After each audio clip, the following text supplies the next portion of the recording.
വാണീ ഗുണാനുകഥനേ ശ്രവണൗ കഥായാം ഹസ്തൗ ച കർമ്മസു മനസ്തവ പാദയോർനഃ സ്മൃത്യാം ശിരസ്തവ നിവാസ ജഗത്പ്രണാമേ ദൃഷ്ടിഃ സതാം ദർശനേസ്തു ഭവത്തനൂനാം. ഗോവിന്ദനാമ സങ്കീർത്തനം ഗോവിന്ദ ഗോവിന്ദ.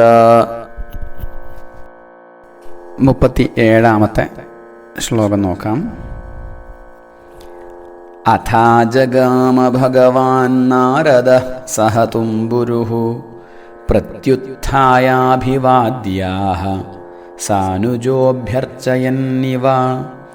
അഥാ ജഗാമ ഭഗവാൻ നാരദഃ സഹ തുംബുരുഃ പ്രത്യുത്ഥായാഭിവാദ്യാഃ സാനുജോഭ്യർച്ചയന്നിവ. പദങ്ങൾ നോക്കാം. അഥ ആജഗാമ ഭഗവാൻ നാരദഃ സഹ തുംബുരുഃ പ്രത്യുത്ഥായ അഭിവാദ്യ ആഹ സാനുജഃ അഭ്യർച്ചയൻ ഇവ. അന്വയം നോക്കാം. അഥ ഭഗവാൻ നാരദഃ സഹ തുംബുരുഃ ആജഗാമ സാനുജഃ പ്രത്യുത്ഥായ അഭിവാദ്യ അഭ്യർച്ചയൻ ഇവ ആഹ. അർത്ഥം നോക്കാം. അഥ അങ്ങനെ ഇരിക്കെ, പിന്നെ ഒരിക്കൽ, അനന്തരം എന്നർത്ഥം, പിന്നീട്, ഭഗവാൻ നാരദഃ ഭഗവാൻ നാരദൻ, സർവജ്ഞനായ നാരദ മഹർഷി, സഹ തുംബുരുഃ തുംബുരു മഹർഷിയോടും കൂടെ, തുംബുരു എന്ന പേരായിട്ടുള്ള മഹർഷിയോടുകൂടി, ആജഗാമ വന്നു ചേർന്നു, അവിടേക്ക് വന്നു. സാ അനുജഃ പ്രത്യുത്ഥായ അനുജന്മാരോട് കൂടിയ യുധിഷ്ഠിരൻ. സാ അനുജഃ എന്ന് പറഞ്ഞാൽ അനുജന്മാരോട് കൂടിയ. ആരെയാണ് ഇവിടെ പറയുന്നത്? യുധിഷ്ഠിരനെ. അപ്പോൾ അനുജന്മാരോട് കൂടിയ യുധിഷ്ഠിരൻ പ്രത്യുത്ഥായ എഴുന്നേറ്റ് സ്വീകരിച്ചു, അഭിവാദ്യ അഭിവാദ്യം ചെയ്ത്, അഭ്യർച്ചയൻ ഇവ ആഹ അഭ്യർച്ചയൻ ഇവ ആരാധിക്കുന്ന പോലെ കാട്ടിക്കൊണ്ട് ആഹ പറഞ്ഞു. അഭ്യർച്ചയൻ ഇവ എന്ന് പറഞ്ഞാൽ പൂജിക്കുന്നവൻ എന്ന പോലെ ആഹ പറഞ്ഞു. എന്തിനാ എന്ന പോലെ അവിടെ ചേർത്തത്? ആ എന്ന പോലെ എന്തിനു പറഞ്ഞു?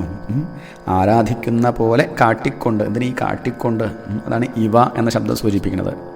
അതെന്താ ചോദിച്ചാൽ, ആ ഉള്ളിലുള്ള ദുഃഖം കൊണ്ട്, ഉള്ളിലുള്ള ദുഃഖം കൊണ്ട്, തൻ്റെ വല്യച്ഛനും വല്യമ്മയും അവിടം വിട്ടുപോയ ദുഃഖം കൊണ്ട്, ആ ശോകം കൊണ്ട് ആ മഹർഷിയെ യഥാവിധി പൂജിക്കാൻ സാധിച്ചില്ല എന്ന് സാരം. അത് കാണിക്കാനാണ്. നമുക്ക് ആശയം. ഇവിടെ യുധിഷ്ഠിരൻ തൻ്റെ വല്യച്ഛനെയും വല്യമ്മയും ചെറിയച്ഛനെയും കാണാതെ കുറച്ചു നേരം അങ്ങനെ ദുഃഖിച്ചു. അങ്ങനെ കഴിഞ്ഞു. അനന്തരം പിന്നീട് അവിടേക്ക് സർവജ്ഞനായ നാരദ മഹർഷി തുംബുരു മഹർഷിയോടുകൂടെ അവിടെ വന്നു. ഈ രണ്ട് മഹർഷിമാരെയും കണ്ടപ്പോൾ യുധിഷ്ഠിരൻ എഴുന്നേറ്റ് അവരെ സ്വാഗതം ചെയ്തു, തൊഴുതു നമസ്കരിച്ചു. സഹോദരന്മാരോട് കൂടി, അതാണ് ഇവിടെ സഹോദരന്മാരോട് കൂടിയ ധർമ്മപുത്രർ ആ ഋഷിമാരെ പൂജിക്കുന്ന വിധത്തിൽ ഇങ്ങനെ പറഞ്ഞു. അതായത് വിധിപ്രകാരമുള്ള പൂജ നടന്നിട്ടില്ല എന്നർത്ഥം. സ്വതവേ ഋഷിമാർ വരുമ്പോഴുള്ള കേമായിട്ടുള്ളൊരു പൂജ അതങ്ങനെ നടന്നില്ല. കാരണം ദുഃഖം കൊണ്ട് അങ്ങനെ അങ്ങോട്ട് പറ്റിയില്ല എന്നർത്ഥം. ഇവിടെ സംശയം തോന്നാം, ധർമ്മപുത്രർ ധർമ്മം നല്ലപോലെ അറിയുന്ന ആളാണ്, എന്നിട്ട് എന്തുകൊണ്ട് അദ്ദേഹം യഥാവിധി പൂജിച്ചില്ല എന്ന് സംശയം തോന്നാം. അപ്പം അതിന് പ്രമാണം പറയാറുണ്ട്, ദുഃഖിച്ചിരിക്കുന്ന സമയത്ത് വിധിയാമണ്ണുള്ള പൂജ ചെയ്യേണ്ടതില്ല എന്നാണ്. ശോകാക്രാന്ത കൃപാവിഷ്ട ശ്രദ്ധയാ രഹിത പുമാൻ ഗുരുദേവദ്വിജാതീനാം പൂജനം ന സമാചരേത് എന്ന് സ്മൃതി.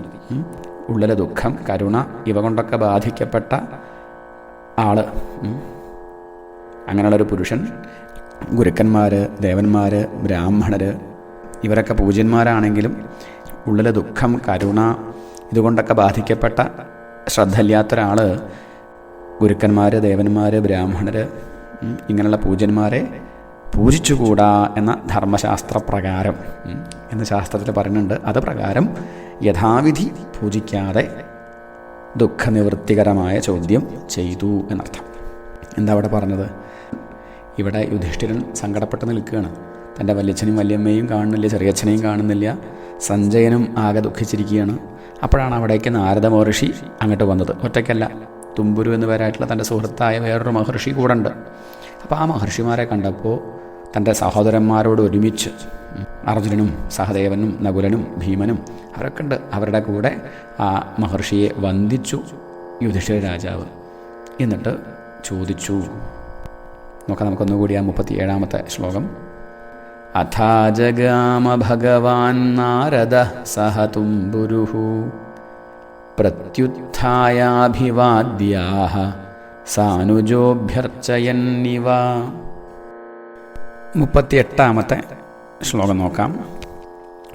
യുധിഷ്ഠിര ഉവാച നാഹം വേദഗതിം പിത്രോർഭഗവൻ ക്വ ഗതാവിതഃ അംബാവാഹതപുത്രാർത്താ ക്വ ഗതാ ച തപസ്വിനി കർണധാര ഇവാപാരേ ഭഗവാൻ പാരദർശകഃ.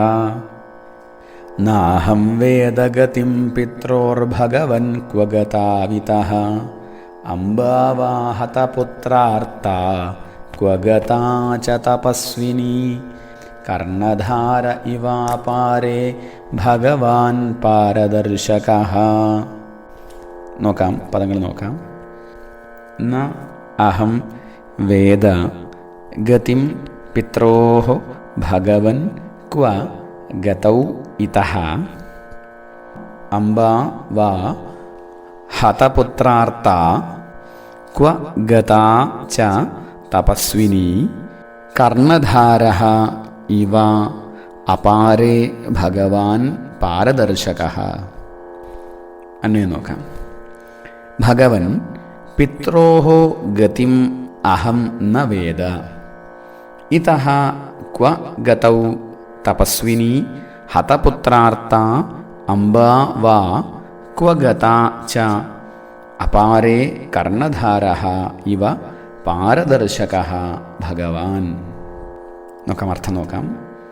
ഭഗവൻ, ഹേ ഭഗവാനെ, അല്ലയോ ഭഗവാനെ, പിത്രോഹോ പിതാക്കന്മാരുടെ എന്നർത്ഥം, പിതാക്കളായ ധൃതരാഷ്ട്രരുടെയും വിതുരുടെയും ഗതിം ഗമനത്തെ, അവരുടെ ആ പോക്കിനെക്കുറിച്ച് അഹം, അഹം എന്ന് പറഞ്ഞാൽ ഞാൻ, ന വേദ അറിയുന്നില്ല. യുധിഷ്ഠിരൻ പറയണത്, യുധിഷ്ഠിര ഉവാച, യുധിഷ്ഠിരൻ പറഞ്ഞു. എന്താ പറയണത്? ഹേ ഭഗവാനെ, പിതാക്കളായ ഈ ധൃതരാഷ്ട്രരുടെയും വിതുരുടെയും പോക്കിനെക്കുറിച്ച് ഞാൻ അറിയുന്നില്ല. ഇതഹ ക്വ ഗതൗ, ഇതഹ ഇവിടെ നിന്ന്, ക്വ ഗതൗ എവിടെ പോയി, ക്വ പറഞ്ഞ കുത്ര എവിടെ എന്നർത്ഥം. ഇവിടെ നിന്ന് അവർ എവിടെ പോയി. തപസ്വിനി തപസ്വിയായിരിക്കുന്ന, ദുഃഖത്താൽ സന്തപ്തയായിരിക്കുന്ന, കൃശയായിരിക്കുന്ന, ഹതപുത്രാർത്ത മക്കൾ കൊല്ലപ്പെട്ടതുകൊണ്ട് വിവശയുമായ, ഹതപുത്രാർത്ത പുത്രന്മാരെക്കുറിച്ച് വ്യസനിക്കുന്ന, മരണപ്പെട്ട മക്കളെക്കുറിച്ച് ദുഃഖിക്കുന്നവളുമായ അംബാവ, അംബ പറഞ്ഞ അമ്മ, ഇവിടെ ഉദ്ദേശിച്ചത് വല്യമ്മയെ, ഗാന്ധാരിയെ. ക്വ ഗതാച എവിടെ പോയി, എവിടെ പോയി ഉണ്ടാവും. അപാരേ കർണധാരഃ, അപാരേ എന്ന് പറഞ്ഞാൽ കരയില്ലാത്ത, കരയില്ലാത്ത സമുദ്രത്തിൽ, കര കാണാത്ത കടലിൽ. കർണധാരഃ ഇവ കപ്പിത്താൻ, കർണധാരഃ കപ്പൽക്കാരൻ എന്ന പോലെ, അല്ലെങ്കിൽ കപ്പിത്താൻ എന്ന പോലെ. പാരദർശകഃ ഭവാൻ, കര കാട്ടിത്തരുന്നവൻ, അതാണ് പാരദർശക. കര കാട്ടിത്തരുന്നവനാണ് ഭവാൻ, സർവജ്ഞനായ അങ്ങ്. നാരദരോട് പറയണം. യുധിഷ്ഠിര ഉവാച, യുധിഷ്ഠിരൻ പറഞ്ഞു. എന്ത് പറഞ്ഞു? അല്ലയോ ഭഗവൻ, നാരദരെ സംബോധന ചെയ്യണം. അല്ലയോ ഭഗവാനെ, പിതൃക്കളായ ധൃതരാഷ്ട്ര മഹാരാജാവ്, അതുപോലെ വിതുരർ, അതുപോലെ വല്യമ്മ, പുത്രന്മാരൊക്കെ മരിച്ച ആ ദുഃഖം, പാവം അവൾക്ക് താങ്ങാൻ വയ്യ. അങ്ങനെയുള്ള ആ അമ്മ ഗാന്ധാരി ദേവി, ഇവരൊക്കെ ഇവിടെ നിന്ന് എങ്ങോട്ടാണ് പോയത് അത് ഞങ്ങൾക്ക് അറിയാൻ കഴിയുന്നില്ല. അപാരമായ ഈ ദുഃഖ സമുദ്രത്തെ കടത്തിവിടുന്ന കപ്പിത്താനായിട്ട് അങ്ങയെ ഇപ്പോൾ സിദ്ധിച്ചത് ഭാഗ്യമായിട്ട് ഞങ്ങൾ കരുതുകയാണ് എന്ന് ധർമ്മപുത്രർ പറയണം. ഇത്രയേ ഉള്ളൂ. പുത്രദുഃഖം കൊണ്ട് ദുഃഖിച്ചിരിക്കുന്ന വല്യമ്മയും വല്യച്ഛനും എങ്ങോട്ട് പോയി? വിതുരരെയും കാണുന്നില്ല, ചെറിയച്ഛനെയും കാണുന്നില്ല. ഞങ്ങളുടെ ഈ ദുഃഖം തീർത്തു തരാൻ അങ്ങേക്കേ സാധിക്കുള്ളൂ. വിഷമിച്ചിരിക്കുകയാണ് ഞങ്ങൾ, അങ്ങനെയുള്ള ഞങ്ങളുടെ വിഷമം അങ്ങ് ഇല്ലാണ്ടിയാക്കണേ എന്ന് നാരദരോട് അഭ്യർത്ഥിക്കുകയാണ്. നോക്കാം നമുക്കൊന്നുകൂടി ആ 38-ാമത്തെ ശ്ലോകം. നാഹം വേദഗതിം പിത്രോഃ ഭഗവൻ ക്വഗതാവിതഃ അംബാവാഹതപുത്രാർത്താ ക്വഗതാ ച തപസ്വിനി കർണധാര ഇവാപാരേ ഭഗവാൻ പാരദർശകഃ. 39-ാമത്തെ ശ്ലോകം നോക്കാം. അഥാബഭാഷേ ഭഗവാൻ നാരദോ മുനിസത്തമഃ മാ കഞ്ചന ശുചോ രാജൻ യദീശ്വരവശം ജഗത്. അഥാബഭാഷേ ഭഗവാൻ നാരദോ മുനിസത്തമഃ മാ കഞ്ചന ശുചോ രാജൻ യദീശ്വരവശം ജഗത്. പദങ്ങൾ നോക്കാം. അഥ ആബഭാഷേ ഭഗവാൻ നാരദഃ മുനിസത്തമഃ മാ കഞ്ചന ശുചഃ രാജൻ യത് ഈശ്വരവശം ജഗത് എന്നെ നോക്കാം. അഥ മുനിസത്തമഃ ഭഗവാൻ നാരദഃ ആബഭാഷേ രാജൻ കഞ്ചന മാ ശുചഃ യത് ജഗത് ഈശ്വരവശം. അർത്ഥം നോക്കാം. അഥ അനന്തരം മുനിസത്തമഃ ഭഗവാൻ നാരദഃ മുനിശ്രേഷ്ഠനും മഹിമയുള്ളവനുമായ ശ്രീനാരദ മഹർഷി, ആ മുനിശ്രേഷ്ഠനും സർവജ്ഞാനനിധിയുമായ ആ ശ്രീനാരദ മഹർഷി ആബഭാഷേ പറഞ്ഞു. എന്തു പറഞ്ഞു? രാജൻ രാജാവേ, ഹേ രാജാവേ, കഞ്ചന മാ ശുച, കഞ്ചന ആരെക്കുറിച്ചും ഒരാളെക്കുറിച്ചും മാ ശുച ദുഃഖിക്കരുത്, ദുഃഖിക്കണ്ട.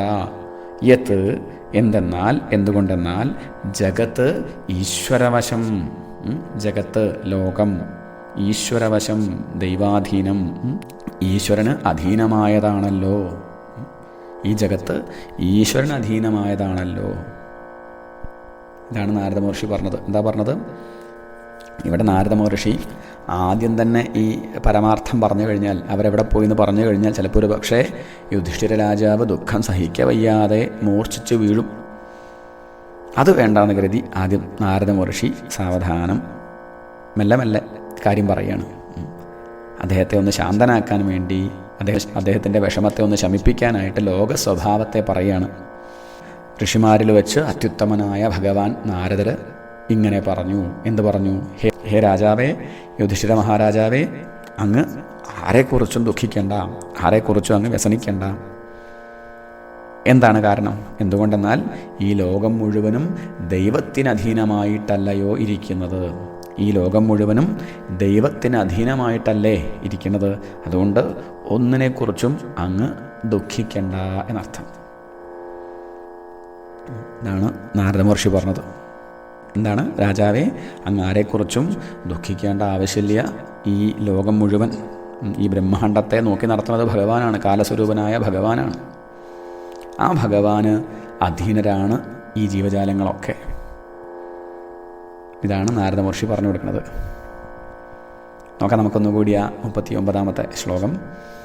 അഥാബഭാഷേ ഭഗവാൻ നാരദോ മുനിസത്തമഃ മാ കഞ്ചന ശുചോ രാജൻ യദീശ്വരവശം ജഗത്.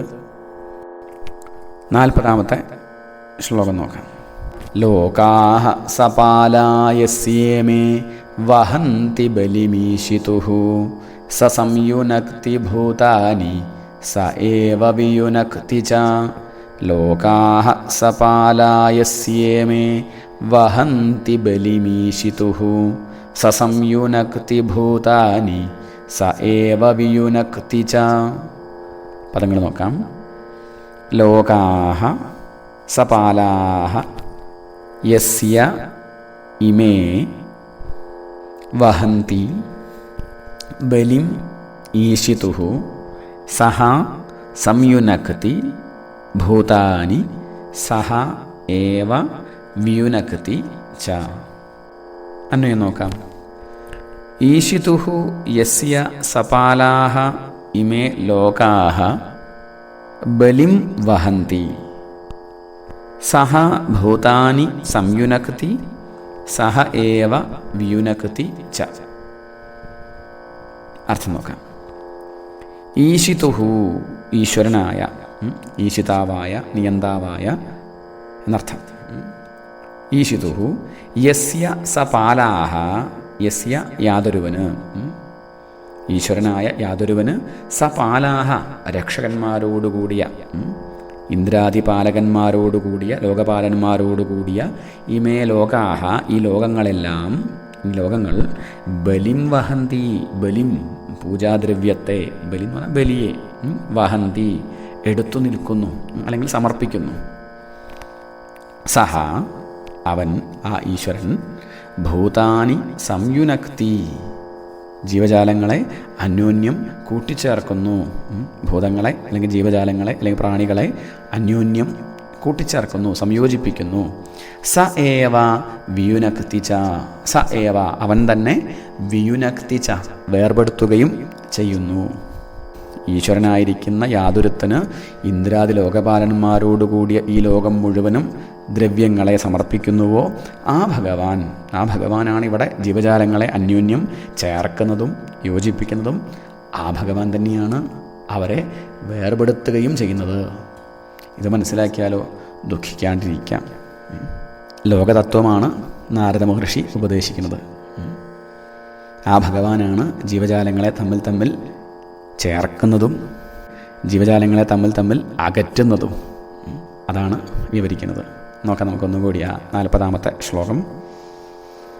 ലോകാഹ സപാലായസ്യേമേ വഹന്തി ബലിമീശിതുഹു സ സംയുനക്തി ഭൂതാനി സ ഏവ വിയുനക്തി ച.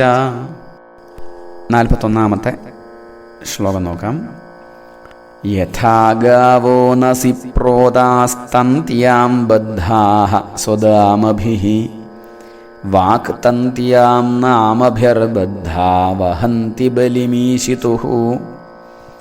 യഥാ ഗാവോ നസി പ്രോതാസ്തന്ത്യാം ബദ്ധാഃ സ്വദാമഭിഃ വാക്തന്ത്യാം നാമഭിർബദ്ധാ വഹന്തി ബലിമീശിതുഃ. പദങ്ങൾ നോക്കാം. യഥാ ഗാവഃ നസി പ്രോതാഃ തന്ത്യാം ബദ്ധാഃ സ്വദാമഭിഃ വാക്തന്ത്യാം നാമഭിർബദ്ധാഃ വഹന്തി ബലിം ഈശിതുഃ.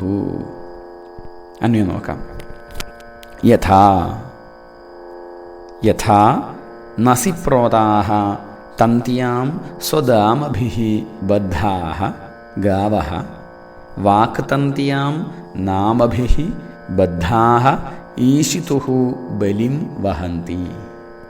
യഥാ നസി പ്രോതാഃ ഏതുവിധം മൂക്കിൽ തുളയ്ക്കപ്പെട്ട് ചരടിൽ സ്വദാമഭിഃ ബദ്ധാ ഗാവഃ സ്വന്തം കയറുകളാൽ ബന്ധിക്കപ്പെട്ട കാളകൾ പ്രവർത്തിക്കുന്നുവോ അതേവിധം വാക്തന്ത്യാം വാക്കാകുന്ന ചരടിൽ, വിധി നിഷേധ രൂപത്തിലുള്ള ആ വേദവാക്യങ്ങളാകുന്ന ചരടിൽ, നാമഭിഃ ബദ്ധാഃ നാമഭിഃ നാമങ്ങൾ കൊണ്ട്, ബദ്ധാഃ ബന്ധിക്കപ്പെട്ടവർ, നാമഭിഃ വർണ്ണാശ്രമ സംബന്ധങ്ങളായ പേരുകൾ കൊണ്ട്, വർണ്ണങ്ങൾ ബ്രാഹ്മണൻ, ക്ഷത്രിയൻ, വൈശ്യൻ, ശൂദ്രൻ ഇങ്ങനെയുള്ള പേരുകളെ കൊണ്ട്, ആശ്രമം എന്ന് പറഞ്ഞാൽ ബ്രഹ്മചര്യം, ഗാർഹസ്ഥ്യം, വാനപ്രസ്ഥം, സന്യാസം, ഇങ്ങനെ വർണ്ണ ആശ്രമ സംബന്ധങ്ങളായ പേരുകൾ കൊണ്ട് ബദ്ധാഃ ബന്ധിക്കപ്പെട്ടിരിക്കുന്ന ജനങ്ങൾ, ഈശിതുഃ ബലിം വഹന്തി ഈശിതുഃ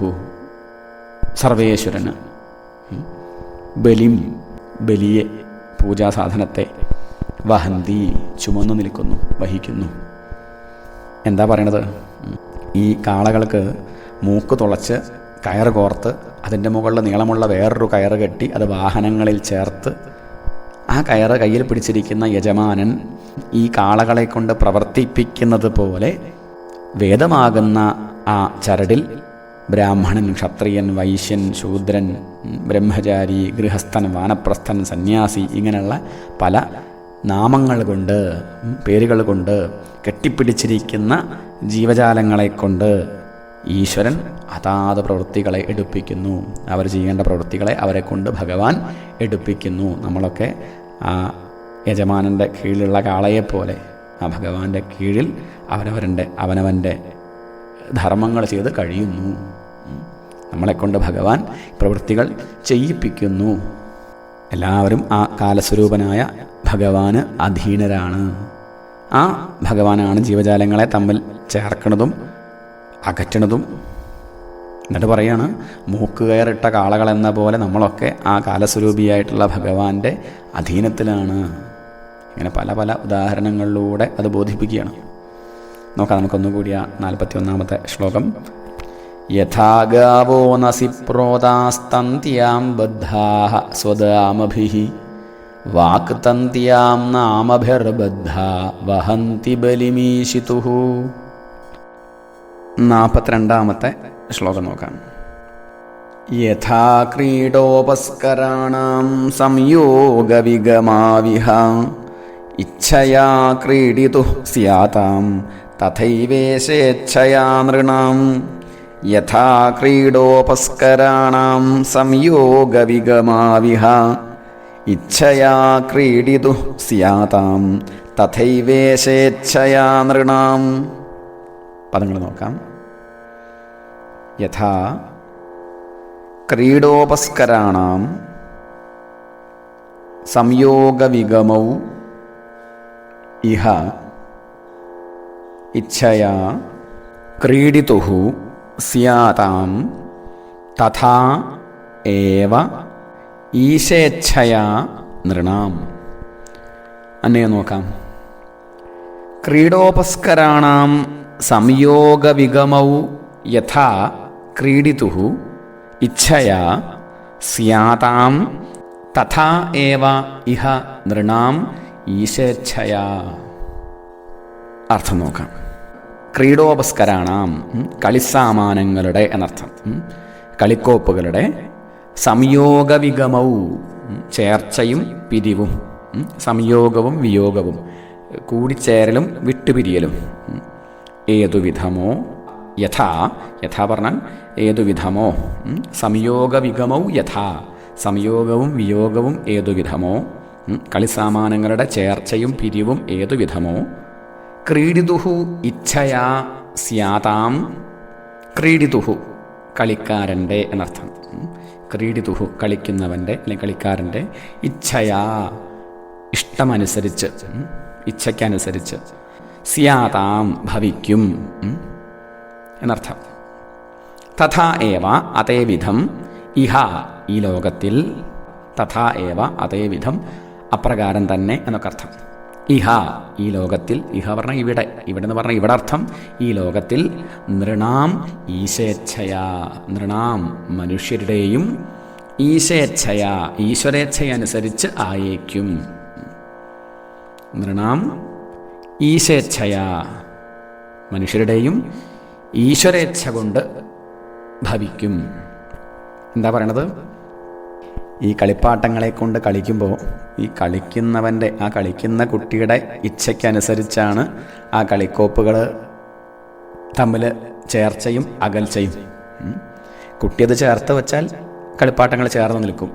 കുട്ടിയത് വിട്ടുവെച്ചാലോ, മാറ്റിവെച്ചാൽ അതൊക്കെ വിട്ടു നിൽക്കും. ഇതുപോലെ ആ കളിപ്പാട്ടങ്ങൾക്ക് വല്ല സ്വാതന്ത്ര്യമുണ്ടോ? ഇല്ല.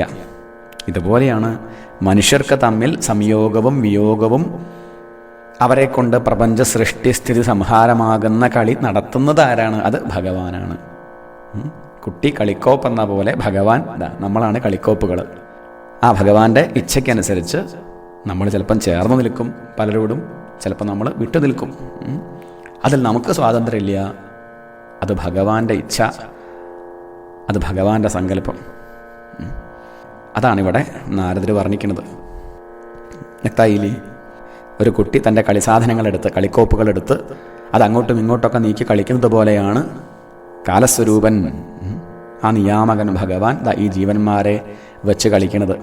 അവരെ അടുപ്പിക്കും, ചിലപ്പം അകറ്റും. അതിലൊന്നും നമുക്ക് സ്വാതന്ത്ര്യമില്ല. കളിപ്പാട്ടങ്ങൾക്ക് വല്ല സ്വാതന്ത്ര്യമുണ്ടോ? ഇല്ല. ആ കളിക്കുന്ന കുട്ടിക്കാണ് സ്വാതന്ത്ര്യം. ഇതുപോലെ ഭഗവാനാണ് സ്വാതന്ത്ര്യം, നമുക്ക് സ്വാതന്ത്ര്യമില്ല. ഭഗവാന്റെ ഇച്ഛ നടക്കട്ടെ എന്ന് കരുതാം, അത്ര തന്നെ. നോക്കാം നമുക്കൊന്നുകൂടി ആ 42-ാമത്തെ ശ്ലോകം. യഥാ ക്രീഡോപസ്കരാണാം സംയോഗവിഗമാവിഹ ഇച്ഛയാ ക്രീഡിതു സ്യാതാം തഥൈവേശേച്ഛയാ നൃണാം. കായേന വാചാ മനസേന്ദ്രിയൈർവാ ബുദ്ധ്യാത്മനാ വാ പ്രകൃതേ സ്വഭാവാത് കരോമി യദ്യത് സകലം പരസ്മൈ നാരായണായേതി സമർപ്പയാമി.